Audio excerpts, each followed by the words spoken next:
I failed so many times before. And that's why I don't look at failure anymore as failure.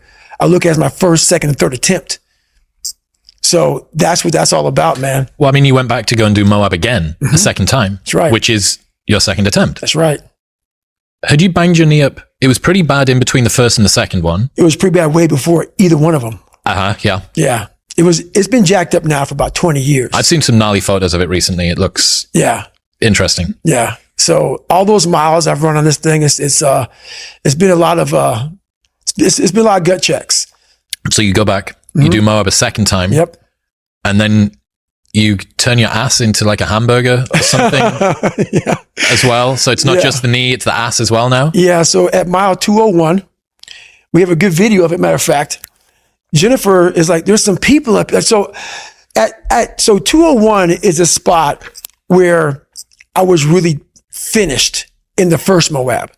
So that was a way marker, checkpoint for you the second time. So Jennifer is extremely happy right now because I'm there. Yes. And she knows I'm doing well now. I'm doing good. We're going to get through this. And so she's videoing me as I'm coming up this climb on this road.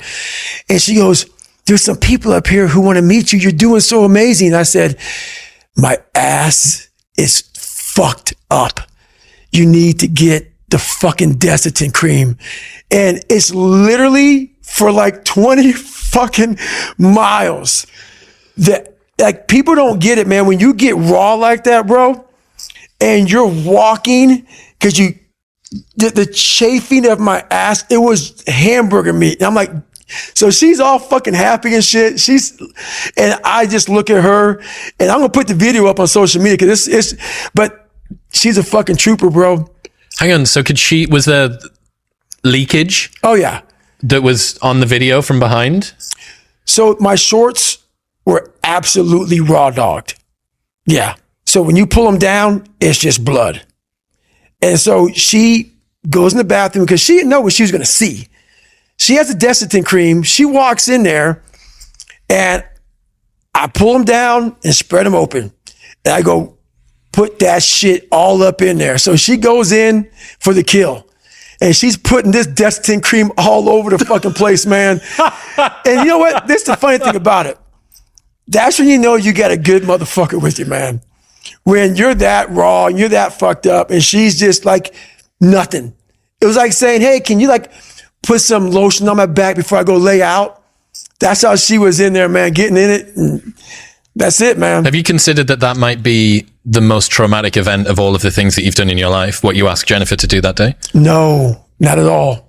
She did worse. So that Leadville chapter, when I talk about after I finished, and then the ultra unraveling had begun, when I lay down. So that was on the duvet, and you didn't know the word duvet. Yeah, I know what the fuck duvet was. How the fuck do you not know the word duvet? Blanket, man. Okay, fair enough. Fair enough. Out from the streets, we call them blankets. Okay. Anything that you wrap up in is a fucking blanket. Cool. So I'm laying on the duvet, and she's all fucking like about her damn ratings at fucking the Airbnb shit, and I'm literally like, hey, I'm about to shit right because here. It's not your place. No. Okay. No. Right. Yes. I can see why she would be concerned. That scene was bad. But once again, like a crime scene. It was a crime scene. So you've done all of this stuff, right? You've done the SEAL Selection Week 3 times, strapping the legs up so that you can run a Badwater ultra race. Yep. The Asperger's, everything. Yes. Of all of the physical pursuits that you've endured, which has been the most painful? By far, my first 100-mile race. By far.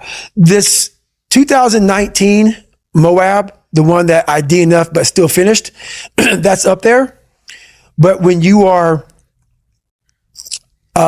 so, I guess you're not prepared to run 100 miles and you take it for granted and you didn't do any training at all and you didn't have the right nutrition and off a whim, like literally, like, you know what? I want to raise money for a foundation. And that's how that happened. So I don't know if you know the story or not, but basically I'm sitting there and the lone survivor incident happened where a bunch of, some SEALs died. I want to raise money for them. I went to training with most of these guys. So I had the bright idea to raise money You know, I wasn't going to do a hot dog or hamburger sell. I was going to do something that people would be attracted to. So I Googled the world's toughest events. And what comes up is this race called the Badwater 135. And it's a 135-mile race through Death Valley in the summertime. Now, I had no idea about ultra running. I didn't know what the fuck ultra running was. But when I saw 135 miles, I automatically assumed it was a stage race where you ran like maybe 10, 15 miles, bed down, and you got up next morning and did it. So when I called the race director up, Chris Kosman, I'm like, hey, I would like to do this race to raise money for a foundation. He goes, have you ever run 100 miles? And I was like in a week, or like what are you talking about? He goes, no, like in 24 hours, because that's what you got to do to qualify. And I was like, is that even possible? Like I didn't know. So anyway, he goes, no, you can't get in my race unless you qualify. And I call him up on a Wednesday, and that Saturday, and I was a bodybuilder at the time. I did cardio 20 minutes a week on the elliptical trainer every Sunday. He goes, yeah, Saturday, you're in San Diego. Saturday is a 24-hour race where you run around a 1-mile track for 24 hours. And if you can get 100 miles, I'll consider you in my race. So I'll go sign up for this race. And the first 70 miles, I'm doing pretty good. And then I hadn't sat down. I hadn't gone to the bathroom. I was drinking Mileplex and Ritz crackers. I was, eating Ritz crackers. So, elite nutrition. Yeah, elite, high quality nutrition. So what happens when you're that ignorant and you go out to do this race and you sit down in a chair, your body's done. So I'm sitting there, and when you sit down for the first time in over 12 hours, your body's now going through some metamorphosis. Like, go fucking home, go to a doctor, get some help. But I'm sitting there and I have this urge to go to the bathroom.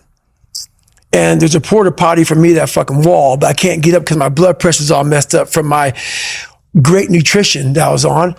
And so I can't stand up. So I look at my ex-wife and I literally say, I'm going to shit on myself right now. So I sit there and I'm shitting up my back and I'm peeing blood down my leg. And I have 30 miles to go. And I end up finding a way to get through that 30 miles.